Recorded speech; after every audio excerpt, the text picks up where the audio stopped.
नमस्कार, मैं सत्य और आप देख रहे हैं कमिंग भारत। और आज हमारे स्टूडियो में मौजूद है रेशमा भारती जी, जो एक्स जिला परिषद शेखपुरा से रह चुकी है और बीजेपी प्रदेश क्षेत्रीय प्रभारी महिला मोर्चा है। तो आइए उनसे रूबरू होते हैं। नमस्कार सत्या जी, आपका भी बहुत बहुत धन्यवाद।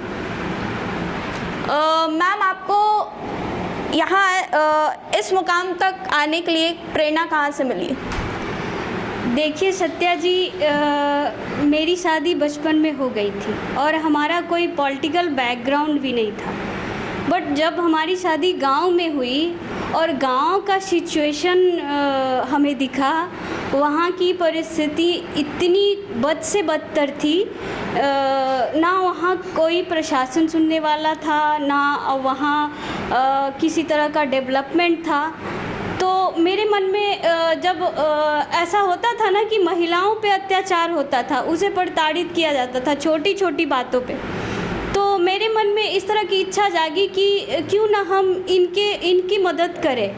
और इनकी मदद करने के लिए मुझे इस फील्ड में आना था, क्योंकि पहले से मुझे पॉलिटिक्स पसंद नहीं थी। मैं इस फील्ड में नहीं आना चाहती थी। बट ये सब सिचुएशन को देखकर हम अपने आप को मजबूत किए और सोचे कि अगर हम नहीं आएंगे, महिला आगे नहीं आएंगी, तो महिलाओं को समस्या को कौन रखेगा, प्रशासन और सरकार के पास। सो मैं इस फील्ड में आई। मैम, राफेल भारत आ चुका है। विपक्ष ने लेकर चौकीदार को चोर कहा था। क्या चौकीदार चोर था या चौकन्ना है? देखिए, राफेल भारत आ चुका है, इसकी गर्जना पूरे देश ने सुनी है और सब लोगों के मन में भी है। चोर कौन है ये तो पूरा भारत जानता है। चोर कौन है ये तो पूरा भारत जानता है। और इसकी लिस्ट निकालने बैठेंगे आप तो हम थक जाएंगे। जैसे 2G घोटाला, कोल घोटाला, ये सब घोटाले, जितने सारे घोटाले हैं आप निकालने बैठ जाएंगे तो आप थक जाएंगे, मगर इनकी चोरी नहीं थकेगी। जहाँ तक हमारे आदरणीय प्रधानमंत्री जी का बात है, तो जो राफेल की कीमत है उससे 2.5% कम कीमत में राफेल का डील हुआ है। और 526 करोड़ में कांग्रेस की सरकार 126 विमान का राफेल का डील किए थे। और वही जिसमें कि ना कोई मेंटेनेंस, ना कोई वेपन। जैसे कि आप कोई मोटरसाइकिल घर में लाते हैं और वो उसमें ना इंजन हो, ना हेडलाइट हो, ना बैक लाइट हो, तो उसका क्या फ़ायदा? उसका कोई फ़ायदा नहीं, उसको देश में उसका कोई फ़ायदा नहीं था। और हमारी मोदी सरकार ने क्या किया कि राफेल की डील की, और पहले 36 फ्लाईओवर राफेल की डील की, जो कि बना बनाया मिला, और 110 राफेल की डील PP मॉडल पे किया गया, जो कि भारत में बनाया जाएगा। तो इससे आप आकलन लगा सकती हैं कि चोर कौन है और चौकन्ना कौन है, और इसका डिटेल रिपोर्ट आप खुद जाकर पढ़ सकते हैं। तो मैम, आपको क्या लगता है कि राफेल भारत के लिए कितना ज़रूरी था? देखिए, सीमा विवाद मुद्दा अभी हमारी पहली प्राथमिकता है, और हमारे लिए कितना ज़रूरी था ये डोकलाम बॉर्डर देख लीजिए, कश्मीर बॉर्डर देख लीजिए। तो ये सब को मद्देनज़र रखते हुए अभी हमारे लिए बहुत ज़रूरी है कि राफेल को आना चाहिए हमारे देश। मैम, कोरोना संकट ने भारत अर्थव्यवस्था कमर तोड़ दी है। ऐसे में आप बिहार सरकार से भूमिका को शिक्षक किस प्रकार से देखती हैं? देखिए, कोरोना संकट ग्लोबल पैंडेमिक है। ये वैश्विक महामारी है जो पूरे विश्व को झकझोर कर रख दिया है, और इससे भारत भी अछूता नहीं है। कोरोना संकट में पूरे विश्व की अर्थव्यवस्था की कमर तोड़ दी है। पूरा विश्व इससे त्रास्त है, परेशान है, मुश्किल में पड़ा हुआ है। मगर इस मुश्किल में भी हमारे प्रधानमंत्री जी देश के साथ खड़े नज़र आए। उन्होंने इस मुश्किल समय में अर्थव्यवस्था को मजबूत करने के लिए, आत्मनिर्भर बनाने के लिए 20 लाख करोड़ का पैकेज की घोषणा की अभी कुछ दिन पहले। उस 20 लाख करोड़ की पैकेज की घोषणा सूक्ष्म वर्ग, लघु वर्ग, MSME, महिलाएं, किसान, श्रमिक, ऐसे विलो प्रॉपर्टी, जो भी जितने लोग हैं उनको ध्यान में रखकर ऐसी घोषणा की गई है, जिससे ये साबित होता है कि हमारे प्रधानमंत्री देशवासियों के साथ हैं। और मैं एक बात इसमें और जोड़ना चाहूँगी कि विपक्ष जो घर में बैठ के हमारी कमियों को उजागर कर रहे हैं, हमें नीचा दिखा रहे हैं, वो कहीं भी कोरोना महामारी के समय बाहर नहीं दिखे। और हमारे भारतीय जनता पार्टी का एक एक कार्यकर्ता अपने क्षेत्र में उन लोगों के बीच खड़ा था जो उन ज़रूरतमंद लोगों के बीच में खड़ा था और उनकी मदद कर रहा था। मैम, बिहार के कई हिस्सों में आज कोरोना के साथ बाढ़ की स्थिति बनी हुई है। इस क्षेत्र में बिहार सरकार के कामों को आप किस तरह से देखती हैं? साथ ही सरकार के इस दिशा में कौन से कदम उठाने की उम्मीद कर रही हैं आप? देखिए, कोरोना तो वैश्विक महामारी है, तो मैंने आपको पहले ही बता दिया कि इससे पूरा विश्व जूझ रहा है और साथ साथ भारत भी जूझ रहा है। जहाँ तक बाढ़ की बात रही तो ये नेचुरल फिनोमिना है, जो हमारा वाटर कैचमेंट एरिया है वो ये नेपाल में पड़ता है। तो हम लोग ये दो राज्यों का मैटर नहीं है, ये नेशनल मैटर है, जो कि हमारे मतलब देश की सरकार और राज्य की सरकार आपस में बात करेंगे। पाकिस्तान गवर्नमेंट और इंडिया गवर्नमेंट दोनों जब तक मिल बैठ के बात नहीं करेगा, जब तक इस पे आगे की कार्रवाई नहीं होगी, तो बिहार सरकार और राज्य सरकार में आपस में बातचीत हो रही है और हमें पूर्ण विश्वास है कि इस पे जल्द ही कोई निर्णय लिया जाएगा और बांध बनाया जाएगा, जिससे बाढ़ की स्थिति में सुधार आएगी। मैम, बिहार में डबल इंजन की सरकार है और अब चुनाव होने वाले हैं। जो हालत अभी प्रवेश में, वैसे में भाजपा की तैयारी कैसी है और चुनाव में उतरेंगी? देखिए, जो अच्छा स्टूडेंट होता है, इंटेलिजेंट स्टूडेंट होता है, वो हमेशा एग्ज़ाम देने के लिए तैयार होता है। उसकी तैयारी हमेशा पुख्ता होती है, जिस तरह से हमारी भी तैयारी पुख्ता है और पूरी तैयारी है। और जहाँ तक चुनाव नहीं कराने की बात है या डिले करने की बात है, तो ये चुनाव आयोग स्वतंत्र है, मगर भाजपा की तैयारी पुख्ता है। हम लोग वर्चुअल माध्यम से लोगों के बीच जा रहे हैं, लोगों के बीच रह रहे हैं और अपनी समस्याओं को, उनकी समस्याओं को एक दूसरे को बता रहे हैं और विकास के साथ तैयार हैं हम लोग। भारत का जो भाजपा का एजेंडा है, विकास का एजेंडा है, उसके साथ हम लोगों के बीच इंटरेक्ट कर रहे हैं, उससे बात कर रहे हैं और हम लोग चुनाव के लिए तैयार हैं। मैम, शेखपुरा विधानसभा क्षेत्र में आपको क्या लगता है कि आज तक कौन सा काम नहीं हुआ है, आप उसे पूरा करना चाहेंगी? देखिए, शेखपुरा में मूलभूत सुविधाओं की कमी है, जैसे कि शिक्षा सुविधा हो गया, एजुकेशन हो गया, हेल्थ हो गया, और तीसरा है कि रोज़गार। सबसे बड़ी समस्या हमारे लिए रोज़गार है, जो कि मैं अगर हमें मौका मिलता है या वहाँ की जनता हमारे द्वारा काम कराना चाहती हैं, तो मैं सबसे पहले ये 3 काम पूरा करना चाहूँगी। और इसके लिए बहुत एफर्ट लगाने की बात नहीं है, जैसे एक मेडिकल कॉलेज खोलना है, एक केंद्रीय विद्यालय बनाना, जो कि वहाँ पर्याप्त मात्रा में ज़मीन भी है और हमें सरकार से बात करनी होगी, समन्वय बनाना होगा, जिससे ये काम पूरा हो सकता है। और तीसरा रोजगार का बात है, तो हमें एक सरकारी फैक्ट्री, जैसे बहुत बड़ी फैक्ट्री हम सरकार को नहीं बोल रहे कि लगाइए, जैसे छोटी छोटी फैक्ट्रियां भी हम लोग लगा सकते हैं। कुरकुरे का हो गया, खाद फैक्ट्री, कुछ भी हम लोग किसान से रिलेटेड फैक्ट्री हो गया, ऐसा उद्योग बैठाना हो गया तो बैठा सकते हैं। मगर सबसे बड़ा मुद्दा वहाँ का ये है कि माइंस का, पहले वहाँ बड़े पैमाने पे सरकार को रेवेन्यू दिया जाता है, माइंस का काम होता है।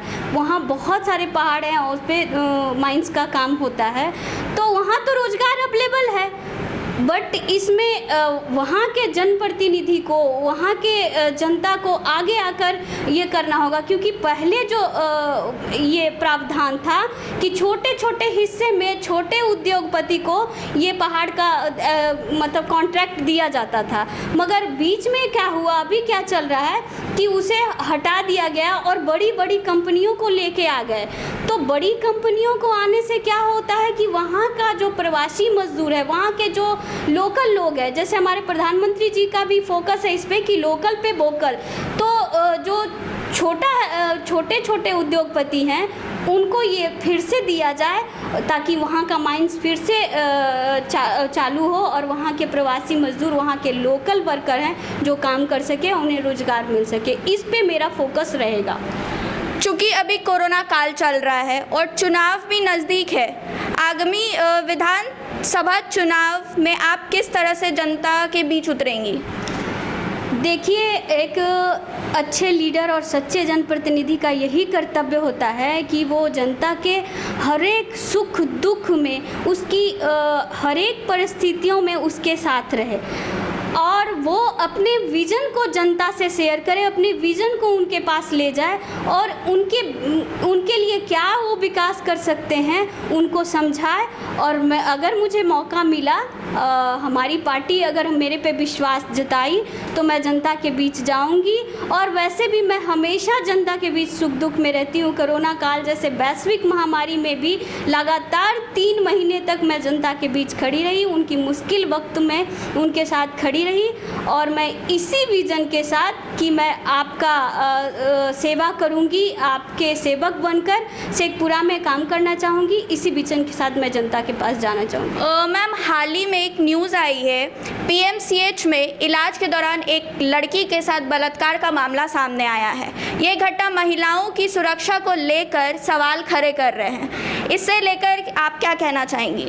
देखिए, ये बहुत ही दुर्भाग्यपूर्ण स्थिति है। हमारे लिए, हमारे भारत में महिलाओं के प्रति न जाने कितने सख्त कानून बनाए गए, बहुत सारे सख्त कानून बने हैं जो कि हमारे भारत सरकार के द्वारा, हमारे बिहार सरकार के द्वारा बनाए गए हैं। और फिर भी ये सब घटनाएं रुकने का नाम नहीं ले रही है, थमने का नाम नहीं ले रही है। क्यों? क्योंकि हमारी मानसिकता में कमजोरी है, हमारी मानसिकता, कुंठित मानसिकता का शिकार हमारी महिलाएं, हमारी बेटियां, हमारी बच्चियां हो रही हैं। जब तक हम अपनी मानसिकता, हम अपने सोच को नहीं बदलेंगे, जब तक ऐसी घटना नहीं घटेगी, नहीं कम होगी। और हमें पुलिस प्रशासन को और जनता को, लोगों को साथ में आना होगा, साथ मिलकर ऐसी घटनाओं पे आवाज़ बनना होगा, इसका आवाज़ उठाना होगा, तभी ऐसे घटनाओं पे रोक लग सकते हैं। मैम, आप लास्ट में क्या मैसेज देना चाहेंगी हमारे चैनल के थ्रू? देखिए, एक व्यक्तिगत मैं मैसेज, इसको मैसेज नहीं है, ये मेरा व्यक्तिगत विचार है कि अभी कोरोना जैसे वैश्विक महामारी में मैं व्यक्तिगत कहना चाहूँगी चुनाव आयोग से, भारत सरकार से, बिहार सरकार से मेरा व्यक्तिगत विनती होगा कि इसे अभी चुनाव को डिले किया जाए, क्योंकि हमारे लिए जनता सर्वोपरि है, उनकी ज़िंदगी सर्वोपरि है, उनका जीवन का सुरक्षा सर्वोपरि है। तो अभी इस महामारी में लगभग कोई लोग नहीं चाहते होंगे कि चुनाव हो, इसलिए अगर हम इस महामारी से उबर जाएं तो चुनाव हो तो ज़्यादा बेहतर होगा। मैम, आए दिन खबर आ रही है कि शेखपुरा ज़िला में खुदाई के दौरान काफ़ी पुरानी मूर्तियां निकल रही हैं, तो उसके बारे में आप क्या कहना चाहेंगी और आप सरकार से किस तरह की मदद की आशा कर रही हैं? देखिए, ये सही बात है कि हमारे शेखपुरा ज़िला में आए दिन प्राकृतिक मूर्तियों का मिलना बड़ी खुशी की बात है। और हमारा शेखपुरा ज़िला ऐसा है जहाँ की इतिहास छुपा हुआ है। तो जैसे कि अभी शामस मंदिर बनाया गया, वहाँ 6 फीट की विष्णु भगवान की मूर्ति निकली है। अभी रिसेंटली 10-15 दिन पहले की बात है, कुछ दिनों की पहले की बात है कि तालाब, मनरेगा से जो तालाब की खुदाई हो रही थी उसमें विष्णु भगवान की मूर्तियाँ मिली है। पचना पहाड़ पे, जहाँ पे जाता पहाड़ नाम है, उस एरिया में जो कि हमारे घर के निकट ही है, वहाँ पे बुद्ध भगवान और तारा माँ की मूर्तियाँ मिली हैं। तो इससे साबित होता है कि बहुत सारा इतिहास हमारे शेखपुरा ज़िला में छुपा हुआ है। तो मैं बिहार सरकार का ध्यान वहाँ आकर्षित करना चाहूँगी कि वहाँ शेखपुरा ज़िला को पर्यटक स्थल के रूप में लाया जाए और उन सारी मूर्तियों को उसी जगह पे स्थापित किया जाए और मंदिर का निर्माण करवाया जाए, जिस कारण से लोगों को पर्यटक स्थल के रूप में शेखपुरा को अगर हम पर्यटक स्थल बनाते हैं तो वहाँ के लोग रोज़गार आएंगे और बहुत सारे लोग भी वहाँ जाएंगे और हमारे इतिहास को वो देख पाएंगे नज़दीक से। ये मैं बिहार सरकार से आग्रह करना चाहूँगी कि शेखपुरा ज़िला को पर्यटक स्थल के रूप में विकसित करें। देखिए, मैं आपके चैनल के माध्यम से बिहार सरकार और भारत सरकार से आग्रह करना चाहूँगी कि शेखपुरा को, जहाँ की बहुत सारे प्राकृतिक मूर्तियाँ निकल रही हैं, वहाँ बहुत सारा इतिहास छुपा हुआ है, तो उसे पर्यटक स्थल के रूप में विकसित किया जाए, जिससे कि और वहाँ की जो मूर्तियाँ हैं वहीं स्थापित की जाए और वहाँ पे मंदिर का निर्माण करवाया जाए, जिससे कि यहाँ के भारत के लोग और विदेश के लोग हमारे इतिहास को और अच्छी तरह से जान सके। मैम, आप अभी जो न्यूज़ चल रही है सुशांत सिंह राजपूत पे, आप उस पे क्या कहना चाहेंगे?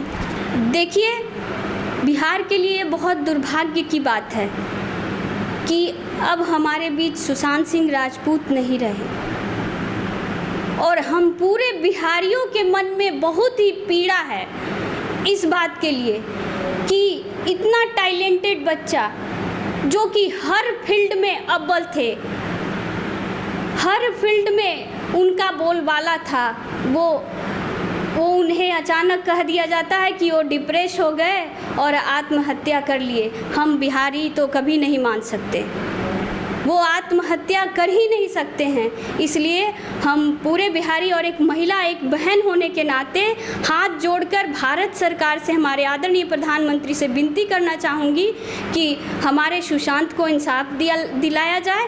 पूरे बिहार वासियों को की यही इच्छा है कि सीबीआई जांच करवाया जाए और इनके सबूत में जो सबूत मिला है इसे कोई छेड़छाड़ न हो, इसलिए हमें सीबीआई पे भरोसा है, मुंबई पुलिस पे भरोसा नहीं है हम बिहार वासियों को, इसलिए मुझे सीबीआई जांच की मांग का आग्रह करती हूँ। मैम, कोरोना के बीच काफ़ी फेस्टिवल्स आ रहे हैं, तो आप उनमें क्या कहना चाहेंगी उस पर?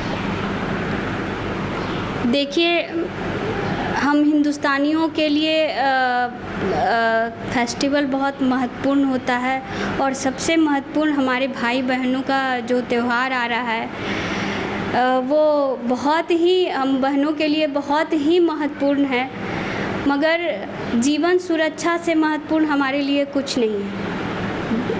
जब तक हम सुरक्षित रहेंगे तभी कोई फेस्टिवल मना पाएंगे, कोई त्यौहार मना पाएंगे। 15 अगस्त आ रहे हैं, हमारे लिए ये देश सर्वोपरि है, भारत माँ सर्वोपरि है, तो उनकी खुशी के लिए हम लोग राष्ट्रीय त्यौहार के रूप में 15 अगस्त मनाते हैं। मगर हम एक आग्रह करेंगे, रिक्वेस्ट करेंगे लोगों से कि जितने सारे फेस्टिवल आ रहे हैं उसमें अपना प्रोटेक्शन को लेके फेस्टिवल मनाएं, अपनी सुरक्षा को महत्व दें, फेस्टिवल मनाने में अपनी सुरक्षा करें, प्रिकॉशन लें, डिस्टेंस मेंटेन करें, सोशल डिस्टेंसिंग में रहे और आप लोगों को 15 अगस्त और रक्षाबंधन की मेरे तरफ से बहुत बहुत बधाई, बहुत बहुत शुभकामना।